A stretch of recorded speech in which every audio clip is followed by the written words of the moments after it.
the 20th of July. Ukrainian ballistic missiles are hitting Moscow. What's that? Shrapnel is flying the third phase of the Special Operation Web. Oh, I love this. They're blowing up Russian Navy generals. Are you filming? Yeah. Holy shit! Wow! Holy fuck! What a fucker! FSB agents' cars are blowing up in Moscow. More and more. They moved the car away over there. Moscow airports are closed. Sabotage and shooting near the Kremlin. Muscovites are panicking. Evacuation has started. What's going on? The police officers are running quickly. The rockets keep coming in a continuous barrage. Boom. That's an explosion. Bada boom. That's fucked. The SBU is preparing new sabotage operations on Russian territory. Girls, we're screwed. Moscow, St. Petersburg, get ready to evacuate.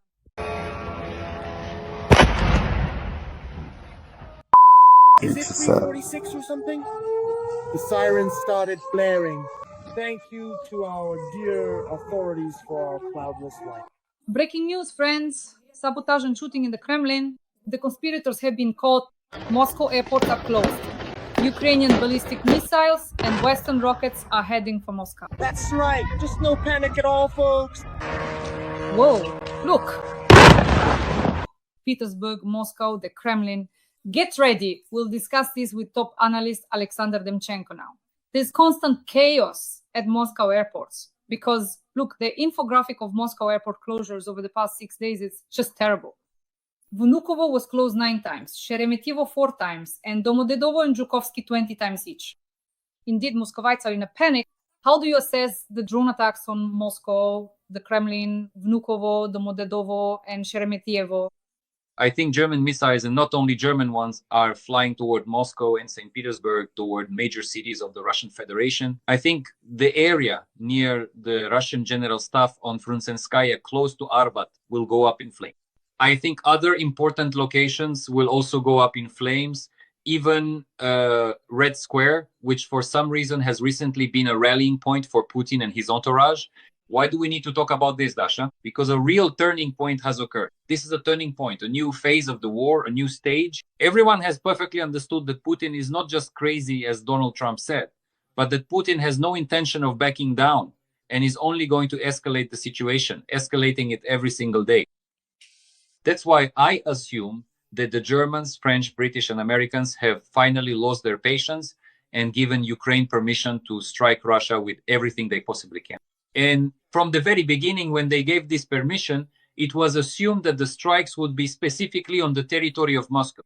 Apparently, Europe has decided to destroy and sabotage everything possible in Russia, especially in the capital, because they believe that if massive strikes rain down on Moscow, it will somehow change the course of the war and affect the people of Moscow. The capital will grow, and it might make the Russian elite steer a little and perhaps take a closer look. What is Vladimir Putin actually doing? And is this war really necessary or not? Let's not rule out a strike on Rubliovka either, because if something flies toward Moscow, whether it reaches its target or not, there's Rubliovka along the way, as well as other elite cottages and settlements. So anything could happen. There could even be a strike on Rubliovka in the near future. We can't rule that out either. But what's important here is something else. It's clear that if there are massive missile strikes, and we know that Russians like to shoot down drones and missiles even over kindergarten. Look, just recently, Putin almost shot down a passenger plane. A passenger plane was flying by. It was hit, struck, and almost shot down. Fortunately, everyone survived and nothing happened. Well, it's a good thing for them, obviously. Recently, someone even shot at Putin. You see, on one hand, they shoot at a passenger plane. Now they're shooting at Putin. And who gave that information? Who passed on the logistics of Vladimir Putin's route? Then we have to talk about the fact that there are conspirators in the Kremlin, that there is a group among Putin's security in the FSO, among the Chekists at Lubyanka, his security detail, yes, among those close to Putin, the elites who want him dead and who secretly pass the coordinates to Ukraine. Moreover, there is another very important point we know as reported just recently by the British publication The Economist, that Ukraine and its allies have embedded algorithms into drones, just as Russia is now programming drones. So, as I understand it, there are engineers at Russian defense enterprises who are against the war, who take and send embedding algorithms, codes, modern day Enigma, for crying out loud, into drone sending out how Putin makes drones.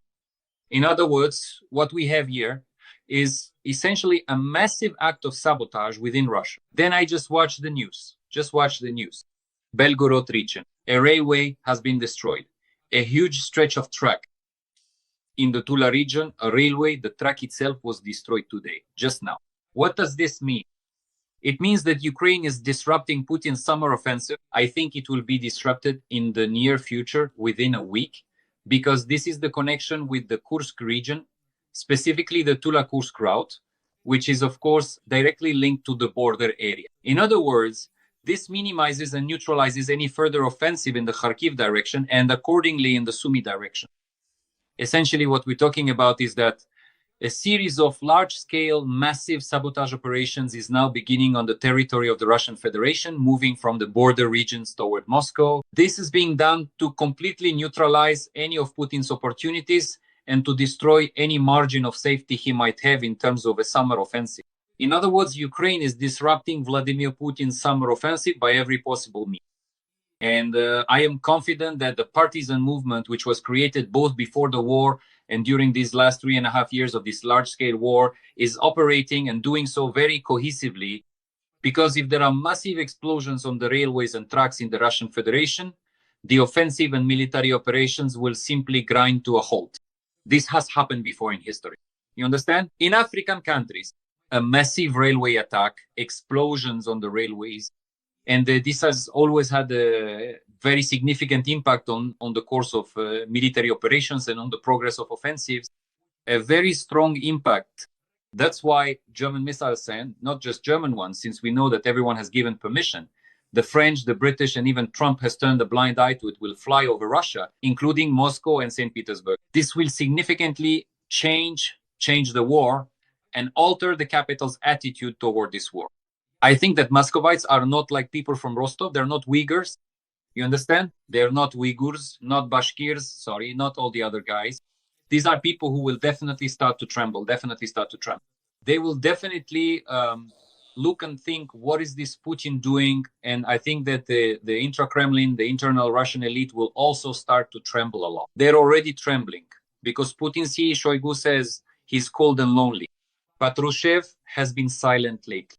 Medvedev practically never puts down his glass, together with Gerasimov, and probably Masha Sagarbate must be drinking together, the three of them. So this will have an impact. Massive sabotage operations in the near future will affect the course of the war. As I've been saying for many weeks now, we're entering a new stage of this war is beginning for us. When Trump's peace initiative called Minsk-Kriya plan to freeze the war was undermined by Russia, today it is convening a Security Council meeting to discuss how the West is disrupting peace negotiations. Russia is such a peace-loving actor, you see. Russia is trying to achieve peace, but the West keeps sabotaging everything. But in reality, we all understand perfectly well that Putin has no intention of making peace. He has no intention of presenting any real plan to resolve this war, the hostilities, and so on and so on. This will be a disruption. And a new stage of the war is beginning, where everyone now realizes and accepts that there will be no end for years to come. This is going to last a long time, and it's necessary to significantly raise the stakes in order to rein in the Kremlin dictator. Dear audience, please like this video and subscribe to my YouTube channel, Dasha Schastlivaya. In the comments, let me know what you think about the fact that Vnukovo, Sheremetyevo, and other Moscow airports have been closed 20 times in the past 6 days, about our unprecedented drone attacks on Moscow, St. Petersburg, and other regions, and let's say about how good it will be for Muscovites and Petersburgers when the towers start flying toward the two capitals of the Russian Federation. Sasha, regarding that, indeed, Merkel said this would last a long time. And what about Trump's mood? Well, Trump came out with a very, in my opinion, mild comment about Putin, saying that he's crazy. Well, he said that he's crazy, yes, and nothing followed after that. Then I read the Wall Street Journal, the Washington Post, the New York Times, and they write that Trump might impose sanctions this week, or he might not. Let's talk about this. He might impose them, but not the ones, not the ones that were expected. Look, Dasha is actually very simple. If the Americans suddenly find some courage and impose 50% tariffs on Russian oil, petroleum products, gas, and uranium, the Russian economy will find itself under an embargo, completely shut off, basically, right? Then we could say that Russia would have only a month or two left to continue the war. In other words, this war would end quickly. It would end as soon as tomorrow if Putin were to face this. But they are not doing this. Lindsey Graham can come to Istanbul. He can leave Istanbul, he can shout, he can do whatever he wants. Trump is not doing this either. Well, fine, he might introduce the 17,000th package of sanctions. The 17th package, the 18th package, some other package, it doesn't matter at all. It makes no difference whatsoever. This won't stop Vladimir Putin. There are many ways to restrain, to contain Vladimir Putin. Both Europe and America have these means. And a real sanctions mechanism with these tariffs, with a complete oil embargo, and with measures to lower oil prices directly. Of course, this also means blocking certain straits, negotiating with Turkey so that no components are supplied to the Russian Federation and no goods are delivered either through Central Asian countries or through Turkey. It will be more complicated with China, of course, but there are other countries where dual-use and non-dual-use goods are shipped. There are plenty of opportunities to really hit Russia, but they aren't doing it even though they themselves are preparing for war. I mean, the Europeans, the Poles are preparing for war very seriously, and so on. Right now, many people are concerned what is going to happen in Belarus. Okay, with Trump, everything is clear. Trump spends more time discussing how a goose bit his special envoy, Litkov, in the groin on a golf course, and then he posted that photo then he does, talking about what's really happening with Putin and why he can't reach an agreement with Putin. That's what he doesn't discuss. Putin has lost his mind. Well, fine, he's lost his mind. So what next? Everyone gets it. Everyone has known this for a long time. Everyone knows it's impossible to make a deal with him. So what next? But no steps have been taken. So what were we told next? We were told that if nothing works out this week and Trump imposes sanctions and they don't work because once again, they'll be toothless, then Trump will walk away from the negotiations. Well, that's exactly what the two of them want. Trump wants to get as far away from this as possible because he doesn't want to be seen as a loser and a failure. He doesn't want to end up with, so to speak, a second Afghanistan for himself, like when Biden fled from Afghanistan. He doesn't want that kind of situation for himself on a global scale. And it would be an even worse situation for America. And Putin wants Trump to leave so that America stops helping anyone, neither Ukraine nor Europe, so that the situation becomes even more complicated. Because Putin believes that then he'll definitely tighten the screws everywhere. He'll definitely push everything through and pressure everyone. I'm very concerned about what's happening now in the north. What's going to happen? I mean, the military exercises West 2025 on the territory of Belarus. You know that they had a phone call, Putin and Lukashenko, literally yesterday. He thanked him for the exchange of 1,000 for 1,000, which Lukashenko organized at the border with Ukraine. It's all nonsense. What it's really about is putting more pressure on Lukashenko and most likely sending as many of their military groups as possible into Belarus. And then what? And then it all depends on how things play out.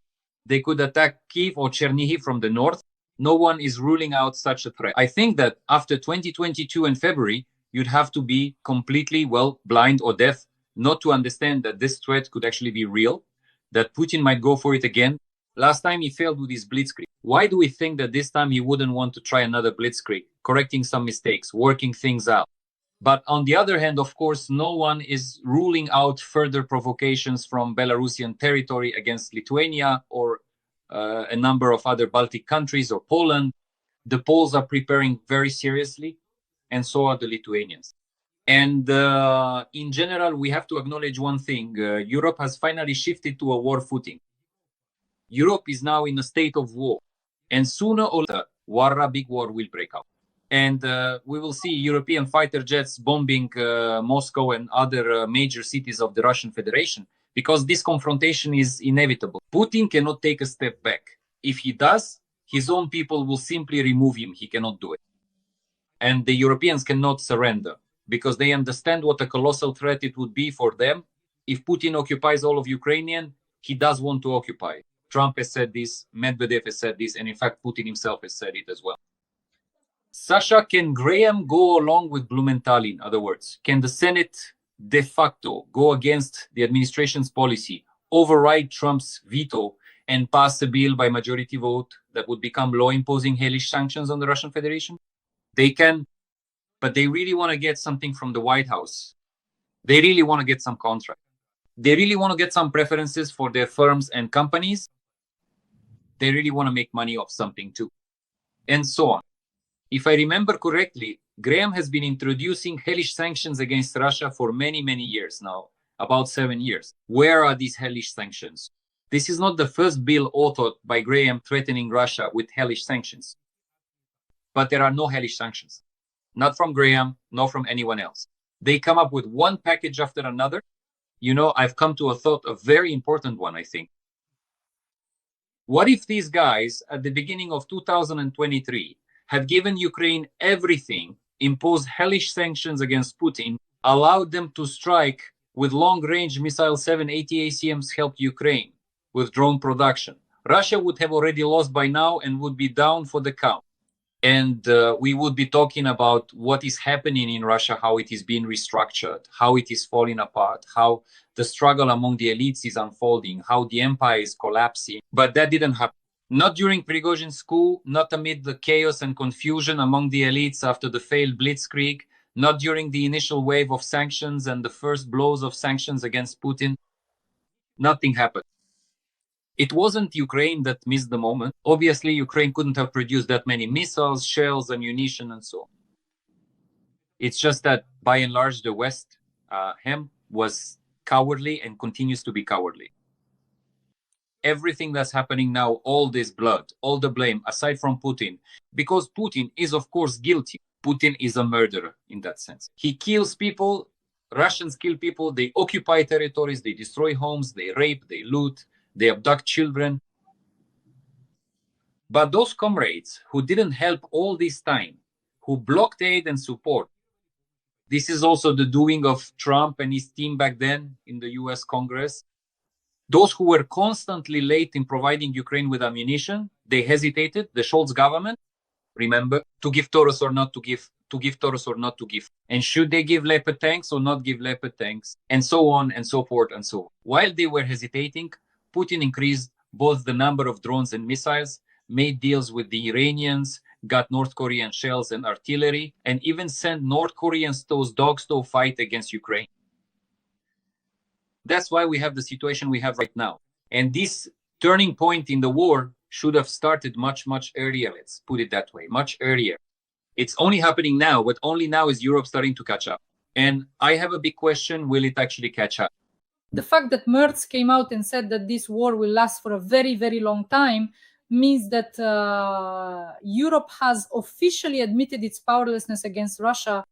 Because if Europe were to impose the sanctions that actually need to be imposed, right now disconnecting everything from SWIFT, embargoes on oil, gas, uranium, gold, and other resources, remember what Chichvakin said, that if Europe imposes a certain package, those 5 points, then Russia would simply collapse, and its economy would collapse as well. But Europe didn't do that. So Merz is officially admitting their powerlessness, as if to say we can't do anything. That's why Russia will keep fighting with Ukraine, attacking Ukraine for many, many more years. I don't know, maybe Merz can do something on notes not as important as, say, Scholz. You see what I mean, right? There's really no need to overthink it. All you actually need to do is just two things. You could do a lot more, but there are two things that need to be done.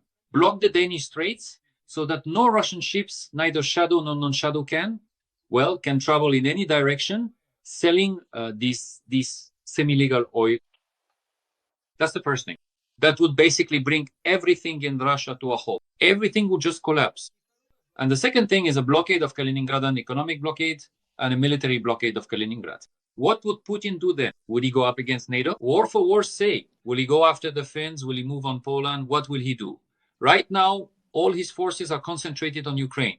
If these things were to happen, he would surrender, because losing Kaliningrad, which was handed over to his first and only wife, who now goes by the surname Ocheretina, but back then was Lyudmila Putina.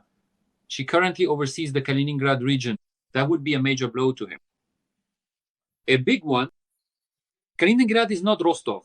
It's an important center for Russia. It's a separate concentration of troops, a military grouping, and so on. It would be a colossal defeat if the Baltic Fleet were forced to head towards St. Petersburg. It would be a colossal defeat if the entire region were blockaded and all routes for delivering goods, humanitarian or otherwise, were completely cut off. And that's it. And if the Danish Strait were closed, that alone would be enough for him to withdraw all his ultimatums and sign a peace agreement. Yes, that peace agreement would have lasted for 3 or 4 years, but that pause would have been necessary for absolutely everyone in this sense. For Ukraine, for the West, including not just for Russia. Residents. But that's not happening. Residents of the Suwałki corridor are moving out in fear of a Russian invasion, writes Bild. Amid rising tensions, residents of the strategically important Suwałki corridor have begun to leave the region en masse. This was reported by the German newspaper Bild. It is noted that this narrow strip of land, 65 kilometers between Poland and Lithuania, which separates Belarus and Kaliningrad, is a vulnerable spot in NATO's defense. And the military believes that in the event of a conflict, the armed Soviet Federation could strike from both sides. Russian artillery capable of firing over 30 kilometers covers the entire Suwałki corridor. What do you think? Let me ask, where is the army? Where is their unified army that they keep talking about? All right, there is no unified army. They don't even want to send peacekeeping forces and contingents to Ukrainian levy. They're afraid, they're cowards, to Odessa and so on. All right, so where is the army? The British, French, German armies? Where are the Swedish fighter and artillery systems? Where is the Finnish artillery there? Where is the defense? In order to completely neutralize any threat from Russia and Belarus. So there are a huge number of questions, not just, well, all right, let's evacuate people. What happens next? It's clear that this is the road to Kaliningrad, a land corridor to Kaliningrad. But it's a small strip, right, that could separate the Baltic countries from Poland, obviously cut them off. But this strip is extremely vulnerable, even in the event of an advance by Russian troops. And it's not for nothing that Sweden was made a party, a NATO member, and so on. Gotland Island, and so on and so forth. All of this didn't just happen by chance, but even that isn't enough now. You see, we can just express our outrage. We can discuss it. All of this, these are obvious things. Of course. The question is, now a new stage of the war is beginning, a new phase of the war. So what comes next? For Ukraine, it's clear what's next. This war is going to last a long time. Putin doesn't want to make peace until he starts having problems with the economist, with human resources second, and directly in the military sphere third. He will keep going until then. His economy will likely collapse by the end of this year. Everyone is already saying there will be a recession, there will be a downturn, and they'll have to do something about it. This will affect the defense industry. We'll see what happens with oil prices. Most likely, they will also collapse in the relatively near future. All of this, one way or another, will affect the course of military operations, the fighting. But this time needs to be used somehow. Look, I actually view all these things optimistically. Why? Because considering that the Germans have classified not only the transfer of missiles to Ukraine, but also all other equipment, shells, and weapons, and given that they have granted permission to strike anywhere that can be hit, this indicates that they have internally decided that war with Russia is inevitable and that they need to fight. They don't want to fight themselves. They don't want their soldiers to go and fight against Russia. And they have decided that it is necessary to fully equip the Ukrainian soldier with everything needed to destroy or neutralize Russia. More likely to neutralize. I think they have bet on neutralizing Vladimir Putin and his regime. The only question is, how long will it take? A very interesting piece of news. Today, even on Nastoyashi Vremya, you showed it too, it spread across all the Telegram channels. There you go. The people will tear you apart with their bare hands. Even the wives themselves will come and tear you apart. That's a quote.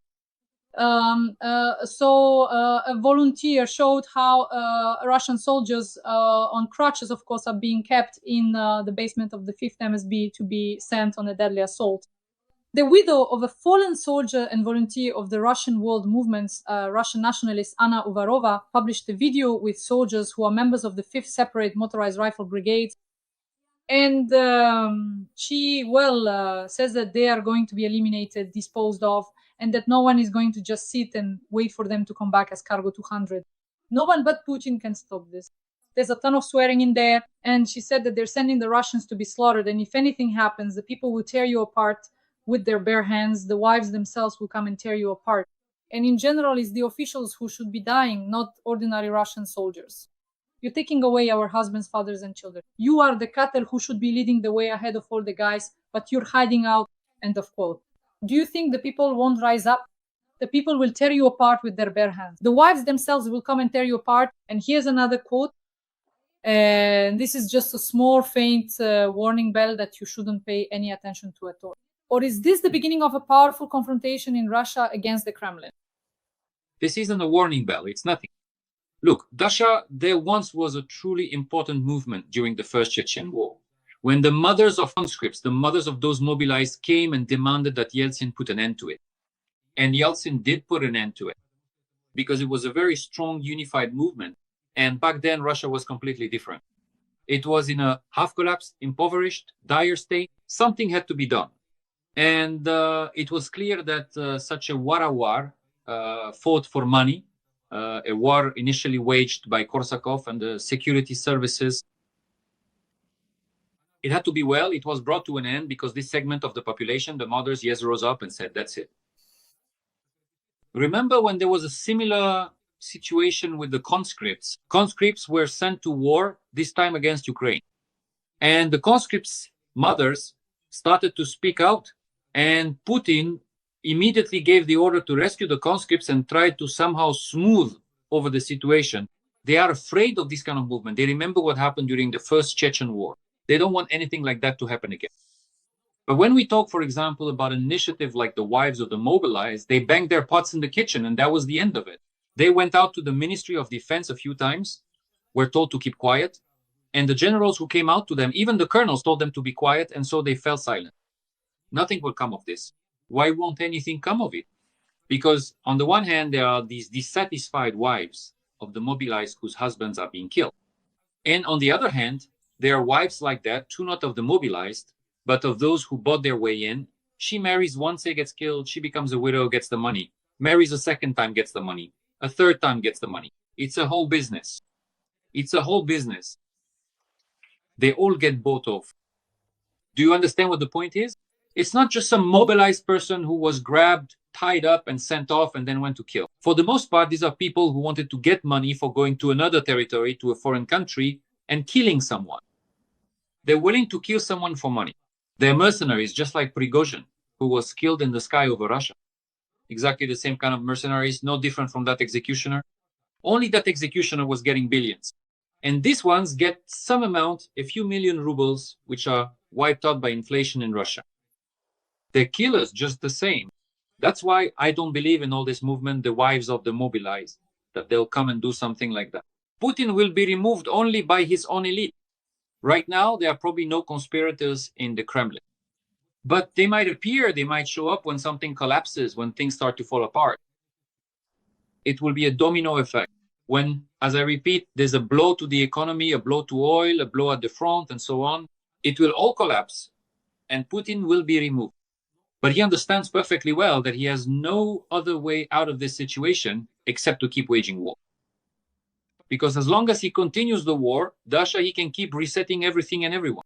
You've already heard once again from Tolstoy in the State Duma that they're planning to reset the constitution again, to rewrite the constitution, which he had already reset back in 2020. They're planning to reset it even more, to tighten things further. And what follows after resetting the constitution? Repressions, mass purges. Take Shoigu, for example. I'm absolutely certain he's afraid to go out on the streets of Moscow. Did you know he has 14 bodyguards who accompany him? Yes, I just wanted to discuss that, why he wasn't at the parade and why in September, October of last year, he suddenly increased his security detail to the number you just mentioned. What is the reason for that? And the publication wrote that he's afraid of internal enemies, internal ones. Sasha... He's afraid of Putin. He's afraid of Putin. He stole money right under Putin's nose. He didn't share that money. Why did the confrontation arise between Prigozhin, Shoigu, and Gerasimov on the other side. Because of money, I was told the amount was $6 billion. That was the sum involved. They couldn't split it. A confrontation began, which escalated to the point where Putin had to urgently fly out to flee from Moscow. He packed his things, got on a plane, and left because his life was in danger, or at least that's what they thought there. Or maybe they made up that danger for him, because Prigozhin didn't want to kill Putin. It all just fell on him. He wanted to deal with Shoigu and Gerasimov. He had to have Putin killed by the hands of Patrushev, Prigozhin. Warren Jordan wrote about this. It's not my invention that it was Patrushev who killed Prigozhin. Patrushev was sidelined, sent off to deal with ships after that. Shoigu's people were eliminated. 8 out of 10 of Shoigu's deputies are under arrest, in prison. One deputy, the 9th, is missing. She was the one in charge of the money. Now they want to wipe out Gerasimov, get rid of him, because he's also part of the conflict. And Shoigu walks around having gotten himself 14 bodyguards. 14 bodyguards. He walks around in fear. And it's not just that he says he's cold and lonely. Shoigu knows perfectly well that tomorrow he might not wake up. He knows perfectly well that Putin could kill him. There are a huge number of people who want to finally tear apart Shoigu's empire. They've practically already done it.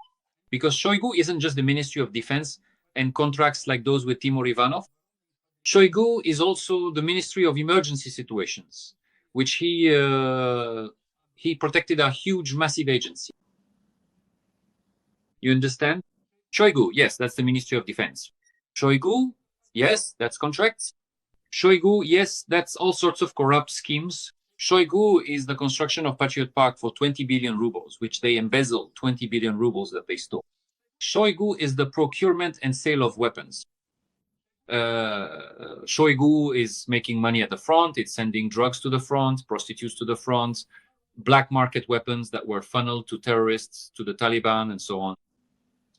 Shoigu was involved in this at the initial stage and made money from it together with Gerasimov and his generals. And it's not for nothing that he got himself these bodyguards. He understands perfectly well that Putin will take revenge on him for Prigozhin. Putin most likely had to kill Prigozhin. He gave that order. But I think that now he really regrets that he was forced to eliminate a person whom he believed was working very effectively. And he will seek revenge, and Shoigu knows this perfectly well. So in essence, this summer could be decisive for many players connected to Prigozhin and the Russian army. I think so, yes. Now, Kadyrov has started talking. He released some kind of video, whether he's sick or not, was also part of this game. He didn't make it there at the time. That's right. I also wanted to ask you about Kadyrov. He's come out talking about life and death, some philosophical sayings. Sasha, I listened. Why? Why all of a sudden? Listen, I think Kadyrov is simply sending a signal. Just a few weeks ago, maybe a month, there were rumors that Kadyrov would soon be removed, right?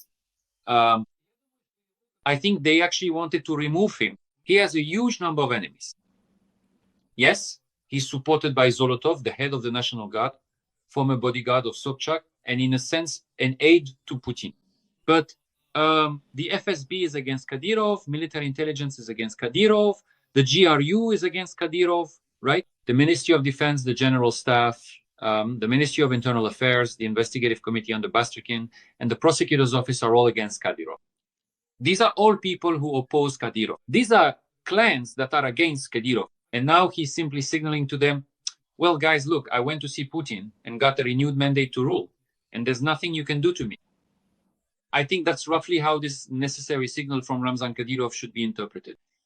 But all those people who, in one way or another, took part in this conflict with Prigozhin and in the resolution that concerned Prigozhin have either been neutralized, eliminated, or are under constant pressure of some kind. So yes, the infighting and purges will continue. And Putin's vendetta has not stopped. It will go on, and he will see it through. He will gradually destroy all of these people. And he will do it.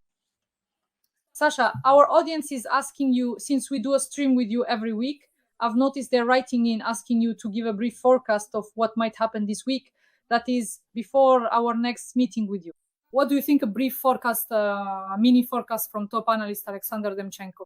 I think that Trump will not introduce anything significant regarding Russia, and he himself will try to get out of the war in the near future. And the Europeans obviously will begin to urgently supply Ukraine with missiles and other long-range munitions in order to strengthen it before the summer offensive. I think that a series of sabotage operations will begin in the near future. We will see a huge number of them in the coming week or week and a half at railway junctions, tracks, and so on. And it's worth expecting not in the next week, but in the longer term, an even greater intensification of drone warfare, both against Russia and against Ukraine. Friends, like this video. Top analyst Oleksandr Demchenko and I meet every week. The Sasha plus Dasha section, we discuss key events and hope that if there is suddenly a top event, we will do a special broadcast, but basically it is once a week. Friends, subscribe to my channel, Dasha Happy. Write in the comments what you think about the situation overall, your forecast, your opinion, your analysis. Oleksandr Demchenko, top analyst. Sasha, thank you very much and see you soon. Thank you. See you next time. Bye.